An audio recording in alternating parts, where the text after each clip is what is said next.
우리 함께 인사 나누시겠습니다. 사랑합니다.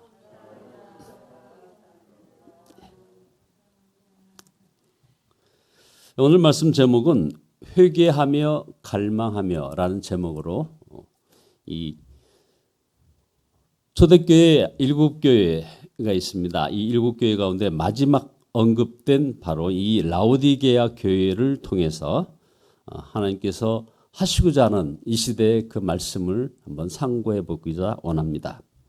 그 라이프 성경 사전에 보면 이 소아시아 7교회, 초대교회 7교회이죠. 오늘날 바로 터키의 그 서부 지역 그쪽입니다.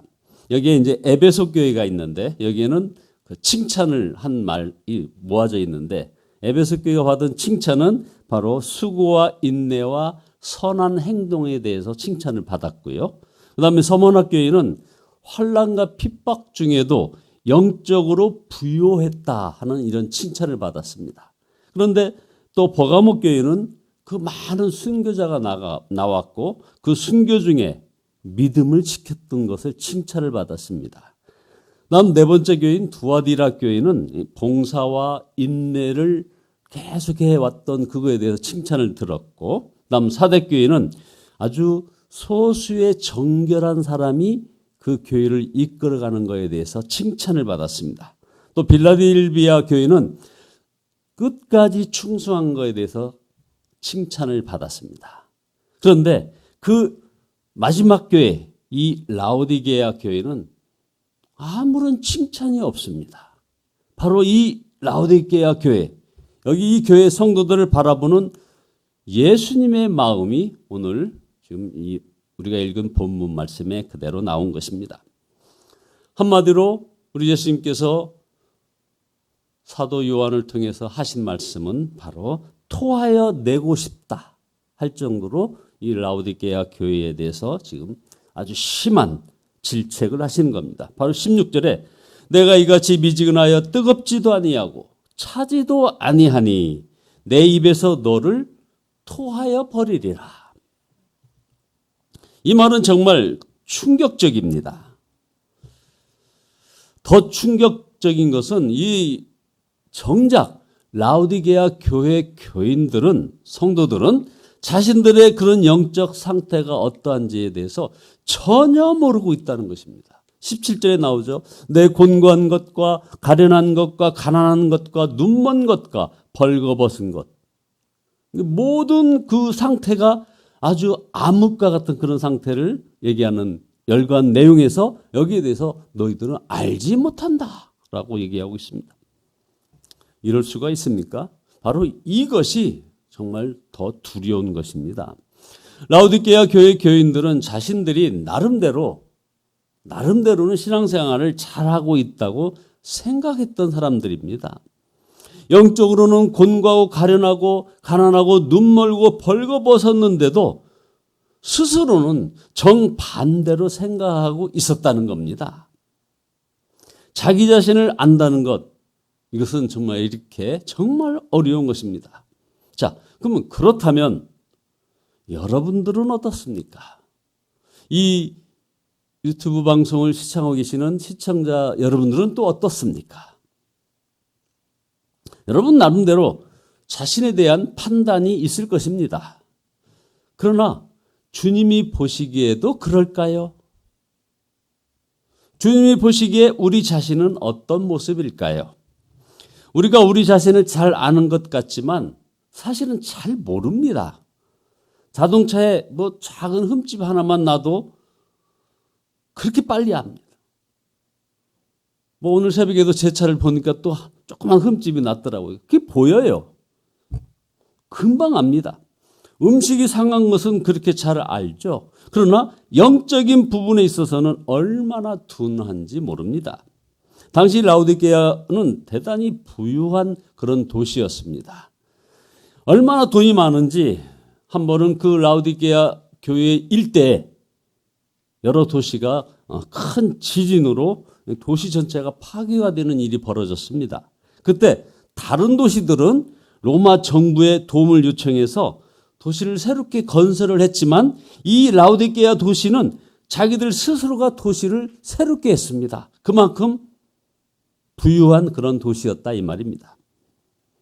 여러분 6월 24일 날 정말 충격적인 그런 붕괴 사건이 미국 플로리다 주에서 일어났죠. 현재도 150명이 실종된 이 아파트 붕괴 사건. 근데 사실 이들은 한 달 뒤에는 자신들이 $1,000, 그러니까 우리나라 돈으로 110만 원 정도씩을 따로 다 모아가지고 이 아파트를 수리하려고 예정 중이었답니다. 자, 그러다 보니 라오디게아 성도들은 우리에게는 더 이상 부족한 것이 없다. 이 부유함이 그들의 모든 생각을 이렇게 잘못 방향으로 인도했던 거죠. 그런데 주님 보시기에는 완전히 달랐다는 것입니다. 그들은 헐벗고 눈먼 상태였습니다.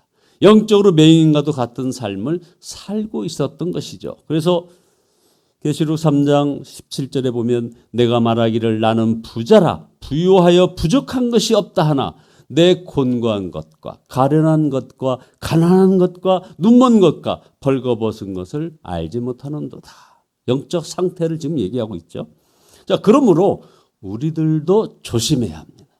잘못하면 완전히 착각하고 살고 있는지도 모르는 것입니다. 언젠가 여러분에게 한번 이분의 간증을 소개했습니다. 이분은 교회는 다니고는 있는데 매일같이 술과 쾌락에 빠졌던 사람입니다. 그날도 술을 많이 마시고 집에 도착했어요. 당연히 밤 늦게까지 남편을 기다리다가 아내는 잠이 들었죠.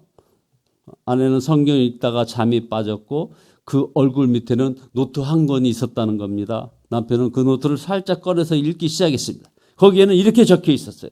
나는 오늘도 버스를 타고 수유리 너머로 갔다. 시골길을 하염없이 걸으면서 오늘도 어김없이 죽음을 생각했다. 약을 먹고 죽을까 아니면 손목을 그어서 죽을까? 그러나 그것은 내가 취할 길이 아님을 나는 다시 한 번 더 확인하고 되돌아왔다. 나를 살리기 위해 십자가에서 돌아가신 주님께서 주님의 뜻을 위해서 내게 주신 남편이므로 나는 사랑해야만 한다. 나는 할 수 없지만 주님께서 사랑하라 명령하심으로 나는 사랑해야 한다. 노트는 여기저기 눈물로 얼룩져 있었습니다. 이 글을 읽고 난 이 남편은 이 허랑방탕한 이 남편은 잠이 들 수가 없었어요. 그래서 혼자 다른 방에 와서 울기 시작했어요. 그래도 자신이야말로 문제없고 돈 잘 벌고 이상적인 남자, 능력 있는 남자로 생각했지만 아니었습니다. 모든 것이 절망스러웠고 이제 아내의 이 글을 보면서 이제 살고 싶지 않았어요. 자신의 모습을 보니까 제대로 이제 본 거죠. 그때서야 자신이 얼마나 비참한 사람인지 깨닫게 되었다는 겁니다. 이 남자 성도는 눈물로 주님을 드디어 찾기 시작했어요. 한참을 그렇게 기도하는데 누군가가 등 뒤로부터 감싸 안아주는 느낌을 들었다는 겁니다. 처음에는 자기 아내가 들어온 줄 알았답니다. 그래서 뒤를 돌아보았지만 아무런 느낌도 없었습니다. 또다시 기도하는데 동일한 느낌이 들었다는 거예요. 그러나 아무도 없었습니다.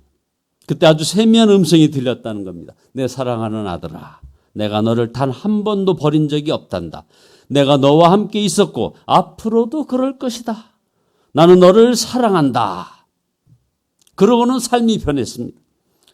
그 이후로 술도 어떤 성적인 타락도 뭐 담배도 돈도 그리고 노름도 싫어졌습니다.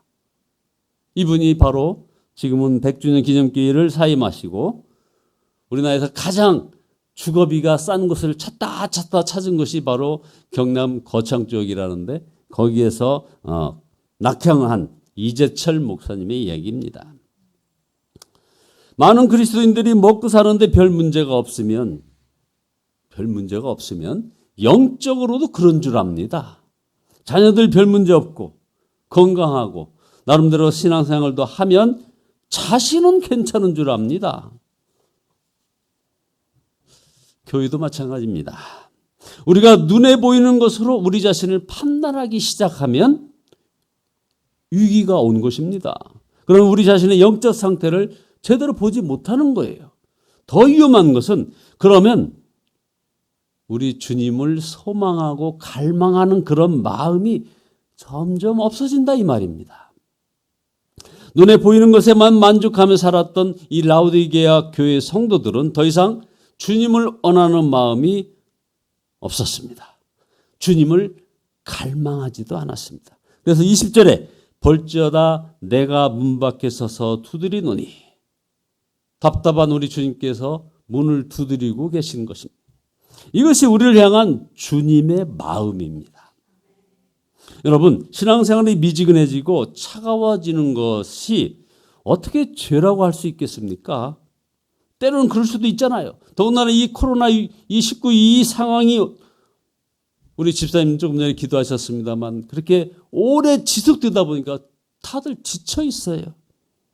그래서 성경 한 장 읽지 못하고 기도가 안 되고 예배를 드려도 아무런 감동이 없는 그런 경우도 있습니다. 그것이 어떻게 죄라고 할 수 있겠습니까? 그런데 그것이 주님과의 관계를 말해주는 것이기에 이게 심각한 것이라 이 말입니다. 두 번째로 라오디게아 성도들이 영적으로 심각한 상태가 될 수밖에 없었던 것은 바로 예수님을 구하지 않았기 때문이었습니다. 물질의 부유함에 거짓 배불러서 예수님을 문 밖에 세워두고 있었다는 겁니다. 그러니까 우리 예수님이 문 밖에서 두드리고 계시지 않습니까? 예수님이 두드리는 소리조차 듣지 못할 정도로 영적으로 무감각한 상태가 되어버린 것입니다. 아마도 라오디게아 교회 성도들은 나름대로 신앙생활을 그들 나름대로 열심히 했습니다. 그리고 했었을 것입니다. 그러나 예수님 그분 한 분을 향한 갈망은 너무나도 약해져 있었습니다. 그들이 부와 건강을 구하고 원했던 것과 비교하면 주님을 향한 이 마음은, 그 갈망은 없다고 해야 옳을 것이다 이 말입니다. 라오디게아 성도들이 처음부터 그런 것은 아니었습니다. 고로새서 4장 15절에 보면 이 라오디게아 교회는 가정교회로 이제 출발을 했습니다. 아주 작은 인이 한 가정에 모여서 정말 뜨겁게 예배드리는 그런 모임이었습니다. 얼마나 그 열심이 높았던지 이제 큰 규모의 교회로 성장을 한 바로 그 교회가 라오디게아 교회입니다. 그러나 육신의 편안함과 재물의 풍부함으로 인하여 주님을 갈망하는 마음이 식어졌습니다.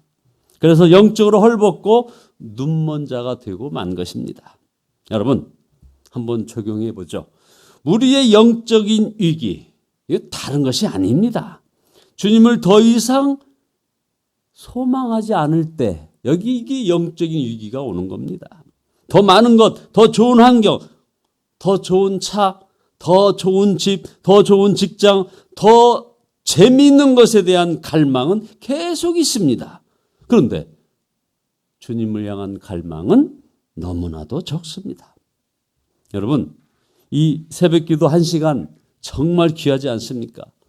우리가 또 큐티하는 한 30분, 말씀 보는 한 30분, 주일 예배 드리는 1시간 너무나도 귀합니다. 그런데 주님의 관심은 그 외의 시간에 우리가 무엇을 구하며 사느냐, 바로 이겁니다. 무엇을 갈망하며 사느냐 하는 것입니다. 여러분, 우리 자신을 정직하게 보는 눈이 열려야 합니다. 여러분에게는 진정한 주님을 향한 소원이 있으십니까? 예수님이 내 안에 계시다는 것을 어느 정도가 아니라 그 주님을 향한 갈망이 있느냐 이 말입니다. 아무리 잘 사는 것 같고 아무리 열심히 사는 것 같아도 주님을 갈망하지 않는 성도는 지금 영적으로 위기 가운데 있음을 알아야 하는 것입니다. 많은 성도들을 우리 강무시 목사님이 전화 신방을 막 하시면서 주일 예배에 꼭 참석하시라고 계속 말씀하십니다. 반응이 그렇게 적극적이지 않은 것을 보면서 참 가슴 아파하는 것을 저도 옆에서 보면서, 저도 전화 신방을 하다 보면, 이 이야기를 나누다 보면 자신이 겪고 있는 어려움을 얘기합니다.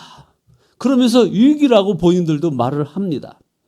남편의 사업이 어려운 위기고, 자녀들이 공부를 잘 하지 않고 말을 잘 듣지 않아서 위기고, 건강에 문제가 생겨서 위기라고 얘기합니다. 그런데 사업이 어려워지는 것도, 자녀들이 공부를 하지 않는 것도 위기가 아닙니다. 진짜 위기는 우리 자신이 주님을 더 이상 왕으로 유일한 구세주로 모시지 않고 살아갈 수 있다고 하는 것, 이게 바로 위기라는 겁니다. 하루 잠깐 기도하고 말씀 본 것으로 만족하고 일주일에 한 번 예배 드리는 것으로 만족해야 하고 세상에 그 예배도 이제 본교에 이제 오픈되어 있고 한데 여기를 찾아오기가 너무 어려워서 그냥 방송으로 보는 그 예배에 만족해야 하는 이런 상황. 세상에서 성공한 것으로 배불러하고 통장의 잔고가 늘어나는 것으로 배불러하는 것, 세상의 기쁨, 사람들과의 만남으로 배불러하느라 주님을 찾고 구하는 마음이 줄어드는 것, 바로 이것이 위기인 것입니다.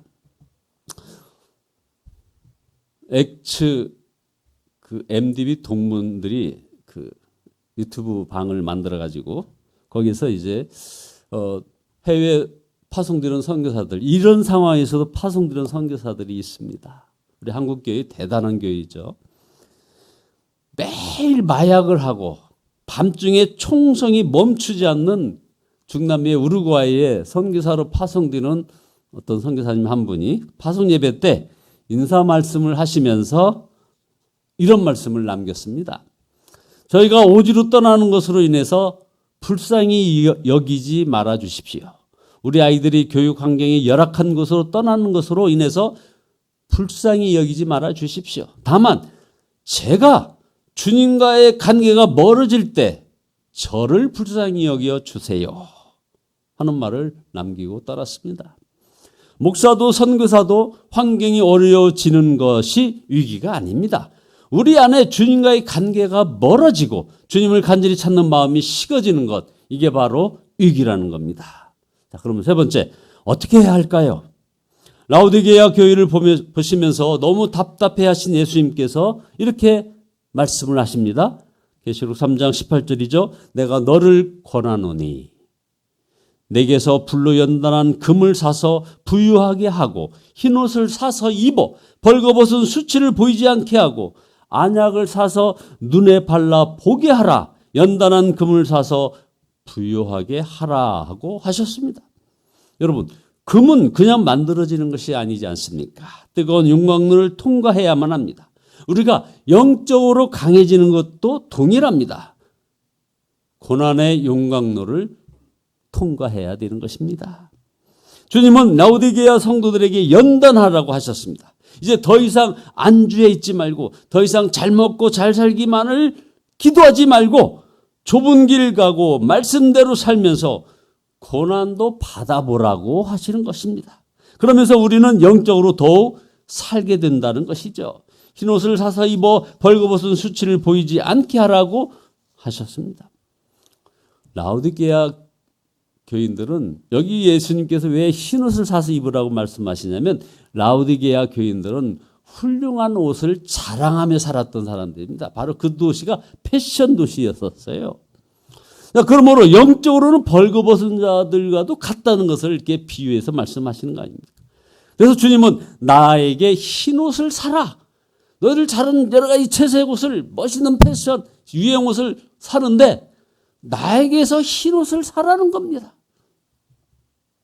더 이상 너희들이 가진 것을 자랑하는 그런 수치를 범하지 말고 이제는 은혜의 옷을 입고 예수 그리스도의 옷을 입고 그것만을 자랑하며 살라는 그런 도전의 말씀이십니다.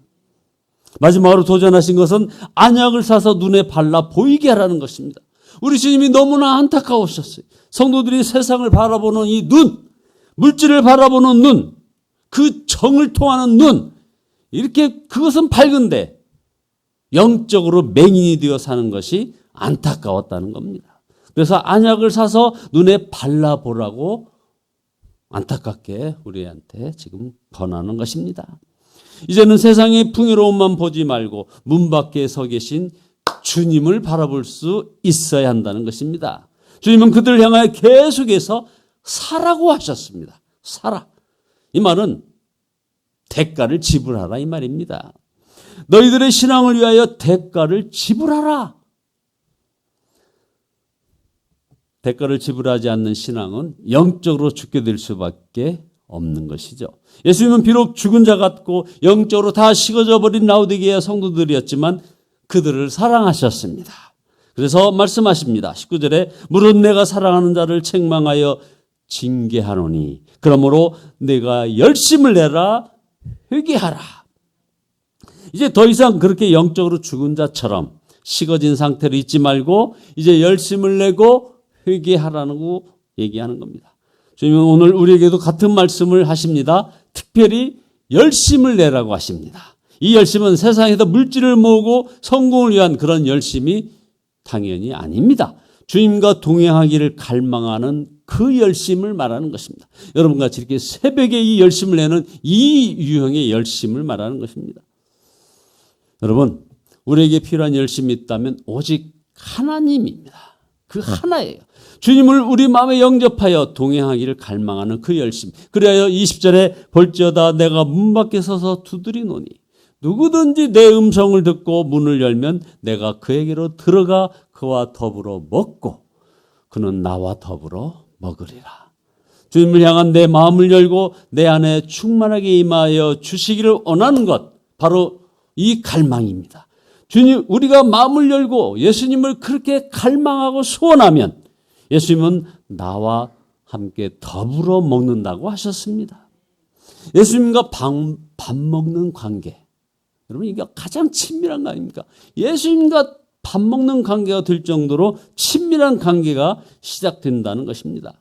그래서 갈망에는, 간절히 원하는 소망에는 바로 생명이 있어서 주님을 만나게 합니다. 그리고 그 만남은 우리를 살아나게 합니다. 이것이 바로 주님을 갈망하는 모든 자에게 임하는 영적인 부흥인 것입니다. 그 갈망함으로 주님께 나가는 자에게 임하는 이 부흥, 그래서 이런 영적 부흥이 여러분들의 가정과 가문에 충만히 임하고 우리 예수 사람께 충만히 임하기를 예수 그리스도의 이름으로 축원합니다. 기도하시겠습니다. 아버지 하나님, 저희들은 주님을 참으로 갈망합니다. 우리 주님과 함께 주님과 하나 되어 주님의 생명으로 살고 싶습니다. 아버지 하나님, 저희들을 다시 한번 일으켜 세워주시고 우리의 성안길을 다시 한번 부흥으로 일으켜 세워주시고 그래야 저희들 심령에 놀라운 영적 부흥이 이제 이 모든 일대에 아버지 하나님이여 선한 영향력으로 흘러가게 축복하여 주시옵소서. 예수 그리스도의 이름으로 기도드리옵나이다. 아멘. 찬송가 430장입니다. 430장입니다.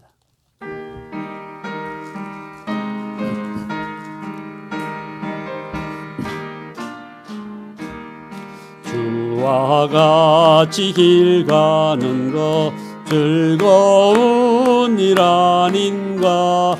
우리 주님 걸어가시 발자취를 밟겠네. 한 걸음 한 걸음 주 예수와 함께 날마다 날마다 우리 걸어가리.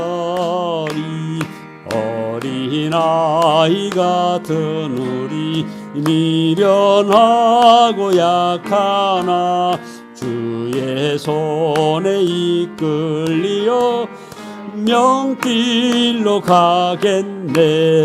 한 걸음 한 걸음 주 예수와 함께 날마다 날마다 우리 걸어가리. 꽃이 피는 들판이나 험한 골짜기라도 주가 인도하는 대로 주와 같이 가겠네. 한 걸음 한 걸음 주 예수와 함께 날마다 날마다 우리 걸어가리. 옛 선지자의 녹같이 우리들도 천국에 끌려 올라갈 때까지 주와 같이 걷겠네. 한 걸음 한 걸음 주 예수와 함께 날마다 우리 걸어가